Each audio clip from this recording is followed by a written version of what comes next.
tujuan penyiaran atau di undang-undang penyiaran kan jelas ya, Ya. mencerdaskan kehidupan bangsa gitu. Nah sementara sekarang orang lebih banyak menonton media baru, apalagi di generasi milenial. Nah pertanyaannya apakah media baru masuk ke dalam kategori penyiaran kan itu, padahal punya dampak yang sama. Nah setahun yang lalu itu RCTI dan iNews itu melakukan judicial review di Mahkamah Konstitusi terkait tadi apakah media baru itu masuk ke dalam ranah Komisi Penyiaran Indonesia. Nah sayangnya di Mahkamah Konstitusi JR-nya itu ditolak. Artinya memang dia tidak masuk ke dalam ranah Undang-Undang Penyiaran. Karena Undang-Undang 32 tahun 2002 tidak mengatur kan, rigid. Artinya dulu di tahun 2002 itu kan belum ada WhatsApp, yang ada itu baru BlackBerry kalau nggak salah, Nokia. Belum ada BlackBerry Messenger aja itu bayar. Iya, jadi sekarang ini udah ada WhatsApp, udah ada YouTube, Facebook. Aduh, luar biasa banget deh. Nah, makanya undang-undang dulu itu kan dibuat pada saat itu di mana TV itu masih menjadi agen sosialisasi terbaik yang mendominasi. Waktu itu ya di 2002. Makanya memang pengaturannya lebih kepada TV dan radio. Nah, sekarang perkembangan teknologi seperti ini ada yang men-JR ke MK. MK melihat di Undang-Undang 32 kan itu MK itu kan atas dasar undang-undang. Bukan atas dasar realitas sosiologis, bukan, tapi atas dasar undang-undang. Nah, di undang-undang nggak bisa Pak, ini nggak masuk ternyata, nggak masuk klasifikasi penyiaran. Nah menariknya memang di dalam keputusan Mahkamah Konstitusi harus ada undang-undang baru atau revisi atas undang-undang agar realitas sosiologis tadi masuk ke dalam undang-undang, diatur dalam undang-undang. Jadi bukan serta-merta menolak, tetapi mengakui ada realitas sosiologis, realitas di masyarakat, dan ini harus diatur dalam sebuah undang-undang atau revisi kepada undang-undang penyiaran. Nah, clear kan? Jadi sampai undang-undangnya belum direvisi atau belum ada undang-undang baru yang mengatur media baru, maka KPI tidak bisa masuk ke dalam media baru sama sekali. Nah, paling memakai undang-undang ITE. Tapi kalau undang-undang ITE kan konten kreatornya yang kena. Kalau pakai undang-undang penyiaran, seandainya ini masuk ke dalam undang-undang penyiaran, maka yang menjadi objek hukum itu adalah pihak YouTube-nya, bukan konten kreatornya, perusahaannya, pihak YouTube, pihak Facebook, kan gitu. Jadi disrupsi itu terjadi sangat cepat. Namanya disrupsi dan nggak ada undang-undang, nggak bisa diantisipasi di awal, ada kekosongan. Itulah yang disebut dengan disrupsi.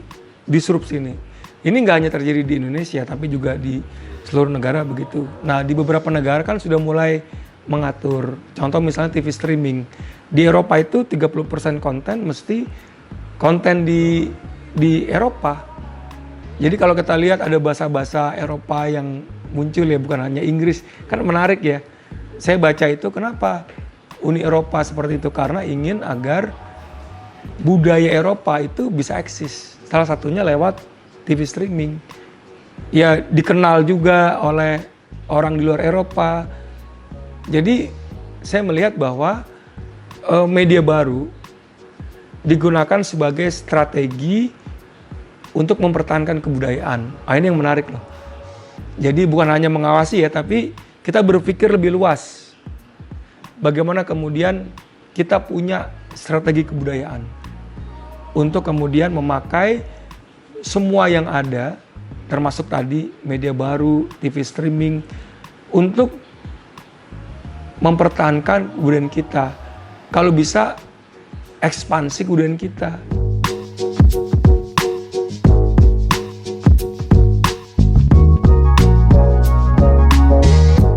Kami serahkan kepada DPR ya sebagai pembuat undang-undang.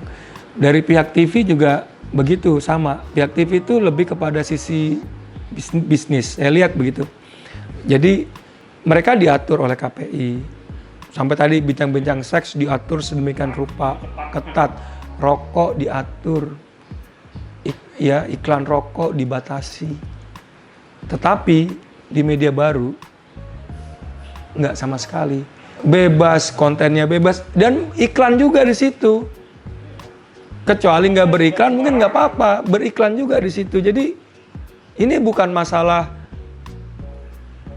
kualitas nggak berkualitas, bukan masalah itu. Masalahnya dia bebas, iklan masuk. Kita nerima kok, bukan TV juga terima ya. Saya tanya, iya memang ada beberapa yang nggak berkualitas, ya, tapi ratingnya tinggi. Kenapa sih orang lebih konsumsi media baru? Ya lebih enak, kita bisa anytime, anywhere, any place, dimanapun bisa bolak-balik. Kalau TV kan satu arah. Itu kemudahannya. Orang bilang content is king. Oke, dimanapun dia ada akan ditonton pemirsa. Tapi ingat, sekarang nggak bisa begitu aja. But platform is kingdom. Artinya ya di televisi juga yang ratingnya tinggi rata-rata ya begitu. Walaupun sekarang ya kalau saya lihat sinetron di TV swasta bagus kok, itu ada yang bagus. Populer ya di masyarakat, lu ke daerah pasti ngertinya itu. Kita kumpulin ibu-ibu, sinetron apa yang dilihat itu. Dan itu minim pelanggaran loh dari KPI. Keren memang. Coba yang sinetron yang legend tuh apa? Sidul, keren. Sidul anak sekolahan, Para Pencari Tuhan, kan keren tuh. Yang sekarang Ikatan Cinta, kan keren. Ya kalau kalau web series di media baru yang fenomenal baru itu Layangan Putus misalnya. Ya iyalah, cuman ya memang kan beda ini ya. Ya cuman kalau yang ngeprank lah, yang itu kan banyak juga subscribernya tinggi, yang kontennya sebetulnya ya kalau dibilang berkualitas ya enggak juga, cuman dia tuh enak aja. Kan enak banget sih ya, orang lihat lucu gitu. Ya gitulah. Kalau yang berkualitas dalam benak gue ya kayak Sidul anak sekolahan misalnya, ya itu kan bagus ya. Kita hanya berikan ya tidak tidak anti NKRI, tidak anti Pancasila, harus mendukung NKRI, mendukung Pancasila gitu. Kemudian tidak berasal dari organisasi terlarang, kan ada tuh di edaran kita. Itu aja, jadi nggak sebut nama.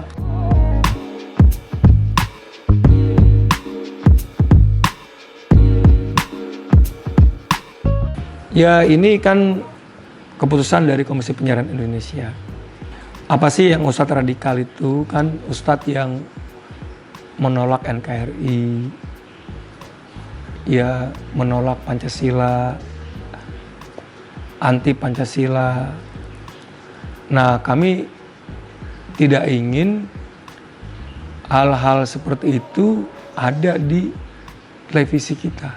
Jadi kami memang meminta kepada lembaga penyiaran untuk tidak menampilkan ustadz-ustadz seperti itu. Itu yang pertama. Yang pertama yang radikal, yang kedua belum jadi ustadz ya atau belum jadi kiai, baru populer udah jadi kiai, akhirnya ngaco semua. Nah ini juga nggak boleh, ini kan sama-sama menimbulkan kegaduhan di publik. Dah, ustadz yang bagus, yang paham semua, yang kafah, yang mengerti, dan kemudian tidak radikal. Insya Allah itu memberikan kesejukan kepada penontonnya.